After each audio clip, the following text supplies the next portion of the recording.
bond proposal on the table, the Isleta District is clearing up some confusion. For example, it's a higher tax rate, but residents will pay lower taxes.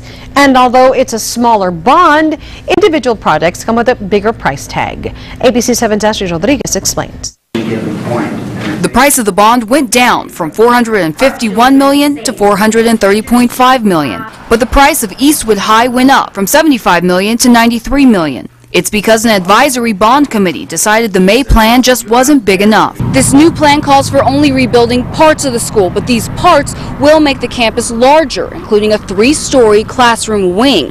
And adding to the price is inflation, because this new plan will take longer to build. I honestly expected the figure to be far less than what they ultimately came up with, but I think it just validates the importance of so many projects across the district that we really need to address and that require this sense of urgency. The county elections office says it won't hold another election for YISD next spring. If the bond doesn't pass in November, renovations would be suspended for some time, which means the district will have to clarify confusion around an increased tax rate. De La Torre said with the homestead credit and additional state funding this year, an average 100K home will be valued at $55,000. So that means $1.50 in school taxes for every $100 your home is worth. Put your bill at $825 a year.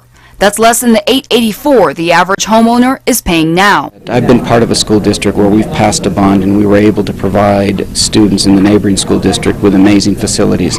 And I can see the change in the tone and the climate of the learning environment when kids feel really proud, teachers, staff feel really proud about what they do, their profession, and where they go to school. And I want that for the Isleta Independent School District. Ashley Rodriguez, ABC 7. We are one step closer to